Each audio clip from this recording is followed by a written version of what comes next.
Halo, Assalamualaikum warahmatullahi wabarakatuh. Apa kabar anak-anak? Semoga sehat selalu ya. Pada hari ini kita akan masuk ke pembelajaran 5. Apa aja sih yang akan dibahas? Yuk kita simak bersama. Pada pembahasan yang pertama, kita akan membahas sumber daya alam di Asia Tenggara. Yang pertama, negara Indonesia. Di negara Indonesia terdapat sumber daya alam yang beraneka ragam. Yang pertama, bersumber dari pertanian dan perkebunan. Ada padi, sayuran, banyak sekali ya sayuran di Indonesia. Ada wortel, sawi, kubis, kol, dan lain-lain.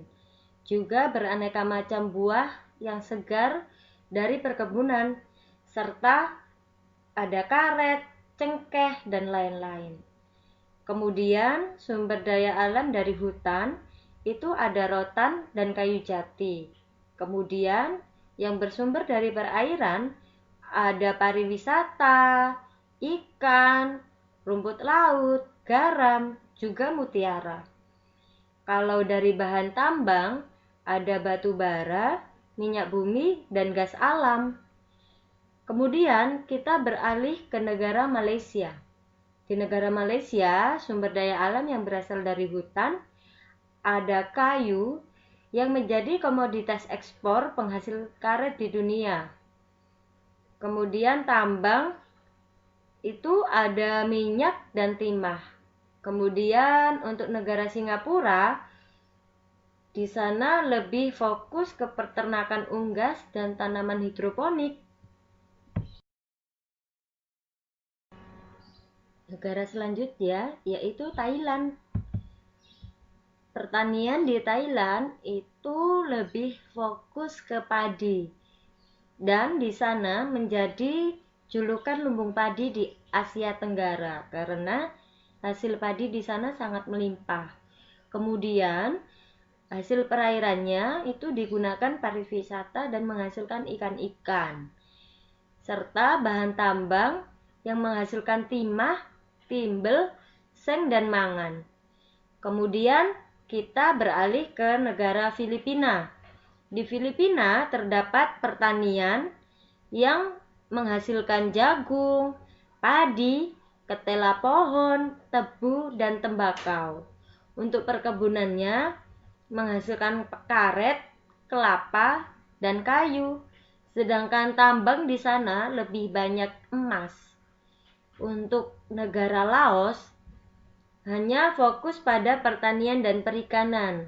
Pertaniannya menghasilkan padi, jagung, dan tembakau. Kemudian perikanan menghasilkan ikan karper dan ikan perch.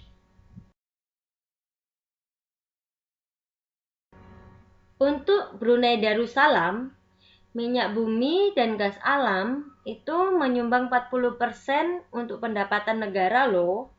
Kemudian dataran rendahnya menghasilkan padi, kelapa, lada, dan buah-buahan.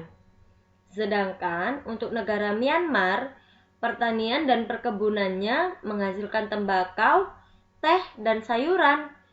Kemudian tambangnya banyak menghasilkan timah. Untuk negara Vietnam, pertanian dan perkebunannya menghasilkan buah, sayur, jagung, ubi jalar, dan kopi. Untuk hasil hutannya ada kayu jati dan rotan.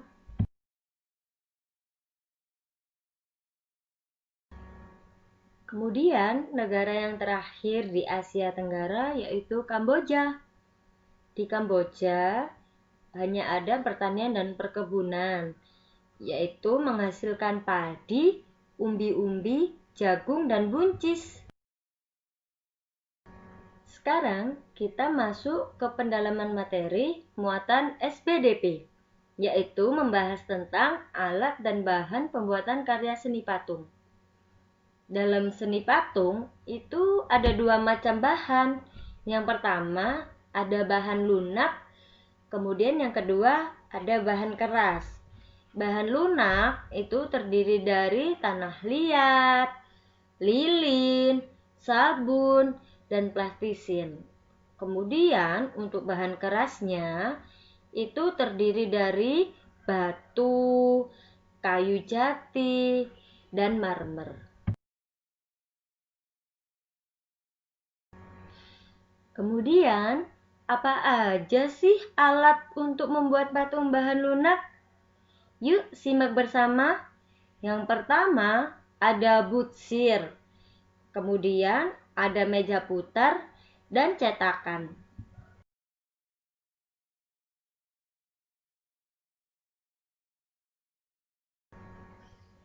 Selanjutnya, alat untuk membuat patung dari bahan keras itu terdiri dari palu dan pahat serta amplas. Cukup sekian pembelajaran kita pada hari ini. Terima kasih banyak ya. Sampai jumpa di pertemuan selanjutnya. Assalamualaikum warahmatullahi wabarakatuh.